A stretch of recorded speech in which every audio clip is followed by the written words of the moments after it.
بسم اللہ الرحمن الرحیم۔ طٰہٰ، یہ حروف مقطعات سے صورت کی ابتدا ہوتی ہے۔ ما انزلنا علیک القرآن لتشقیٰ، اے نبی ہم نے آپ پر یہ قرآن اس لیے نہیں نازل فرمایا کہ آپ مشقت میں پڑ جائیں۔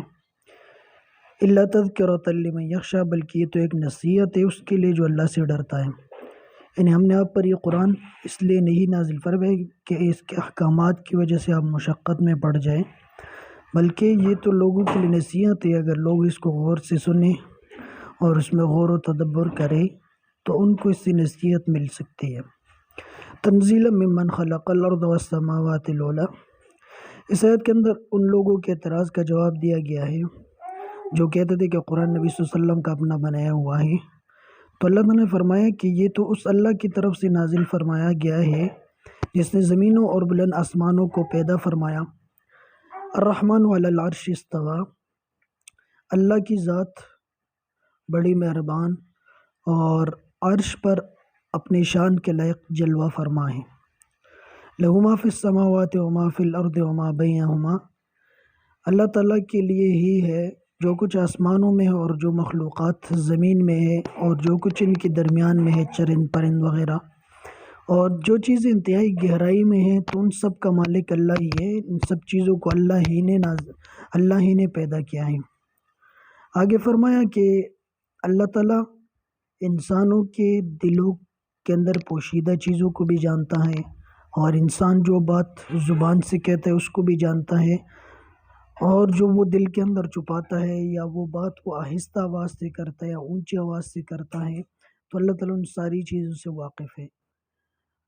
اللہ لا الہ الا هو، اللہ کے سوا کوئی معبود نہیں، وہ اکیلا ہے، بے نیاز ہے، نہ اس کا کوئی باپ ہے نہ اس کا کوئی بیٹا ہے۔ لہ الاسماء الحسنی، اور سارے اچھے نام اللہ ہی کے لیے ہے۔ اسماء حسنی جو اللہ تعالیٰ کے 99 نام ہیں تو وہ اللہ کے اچھے اور پیارے نام ہیں۔ وَهَلْ أَتَاكَ حَدِيثُ موسیٰ، یہاں سے آگے حضرت موسیٰ علیہ السلام کا قصہ جو ہے وہ شروع ہو رہا ہے۔ اور کیا آپ کے پاس موسیٰ علیہ السلام کی خبر آئی جب انہوں نے ایک آگ دیکھی؟ اِذْ رَأَىٰ نَارًا، جب انہوں نے ایک آگ دیکھی، فَقَالَ لِأَهْلِهِ امْكُثُوا، تو انہوں نے اپنے گھر والوں سے فرمایا امکثوا، تم یہی ٹھہری رہو، انی آنست نارا لعلی آتیکم منہا بقبس، بے شک میں نے ایک آگ دیکھی ہے، شاید میں تمہارے لیے اس سے بھی کوئی چنگاری لے آؤں۔ اوجد علی النار ہدی، یا آگ کے پاس میں کوئی رہنمائی پالوں۔ یہ حضرت موسیٰ علیہ السلام جب مدین سے واپس آ رہے تھے تو اس وقت کا واقعہ ہے کہ جب وہ آ رہے تھے تو راستے میں انہوں نے دور سے ایک آگ دیکھی۔ وہ آگ نہیں تھی، وہ اللہ تعالیٰ نے ایک درخت کے اوپر اپنی تجلی ڈال دی تھی، تو وہ ایسا دور سے نظر آ رہا تھا جیسے کوئی آگ ہو۔ تو موسیٰ علیہ السلام نے اپنی بیوی سے کہا کہ تم یہی ٹھہری رہو، میں جاتا ہوں، شاید اس آگ میں سے تمہارے لیے بھی کوئی چنگاری لے آؤں، یا آگ کے پاس میں کوئی رہنمائی پالوں، راستہ معلوم کر لوں کسی سے۔ فلما اتاها نودی یا موسیٰ، جب موسیٰ علیہ السلام آگ کے پاس پہنچے تو انہیں آواز دی گئی، اے موسیٰ انی انا ربک، بے شک میں تمہارا رب ہوں، فاخلع نعلیک، تم اپنے جوتے اتار دو، بے شک تم ایک مقدس وادی طویٰ میں ہو، وانا اخترتک فاستمع لما یوحیٰ، اور میں نے تمہیں رسول چن لیا ہے تو تم اس سے غور سے سنو جو وحی کی جا رہی ہے۔ اننی انا اللہ لا الہ الا انا فاعبدنی، بے شک میں تمہارا رب ہوں، میرے سوا کوئی معبود نہیں، لہٰذا تم میری عبادت کرو۔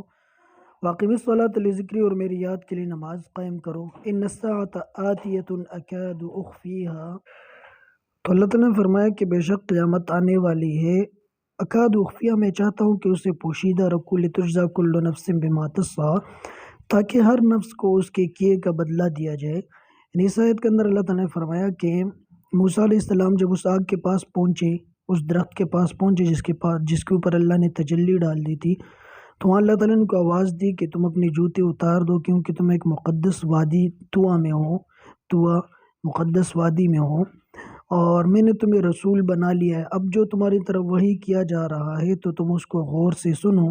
آگے اللہ تعالیٰ نے فرمایا کہ میں ہی تمہارا رب ہوں، تم میری ہی عبادت کرو اور میرے یاد کے لیے نماز قائم کرو۔ آگے اللہ تعالیٰ نے قیامت کے پوشیدہ رکھنے کی وجہ بیان فرمائی کہ قیامت آ تو رہی ہے لیکن میں نے اس کا وقت جو ہے وہ پوشیدہ رکھا ہے، مخفی رکھا ہے، کسی کو بتایا نہیں ہے، تاکہ ہر انسان کو اس کے کیے کا بدلہ دیا جائے۔